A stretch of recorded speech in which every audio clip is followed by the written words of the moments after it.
সবাই বলে যে সয় সে রয়, কিন্তু এটা কেউ বলে না যে যে সয় সে ক্ষয়ও, তার কিছুটা ক্ষতিও হয়তো হয়।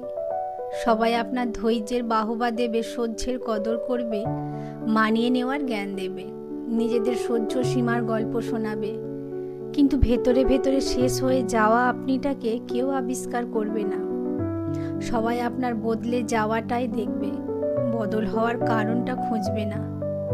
পুড়ে ছাই হয়ে যাওয়া মনটাকে কেউ জল দিয়ে শান্ত করবে না, বরং সমালোচনা করে আগুনটা আরও উস্কে দেবে। কাটা ঘায়ে মলম নয়, মানুষ নুনের ছিটে দিতে ওস্তাদ। আবার আপনার সহনশীলতা অন্যদের কাছে এমন একটা অভ্যেসে দাঁড়িয়ে যাবে যে আপনি একটা দিন অসহ্য হয়ে প্রতিবাদ করলেই আপনি ভালো থেকে মুহূর্তে খারাপ হয়ে যাবেন। মুখচড়া আপনার নিমেষেই পরিচিতি হয়ে যাবে স্বার্থপর হিংসুটে বদমাশ নামে। আসলে আপনার মুখ বুঝে সইতে সইতে আর রইতে রইতে থাকাটা অন্যদের কাছে সত্যি স্বাভাবিক হয়ে যায়।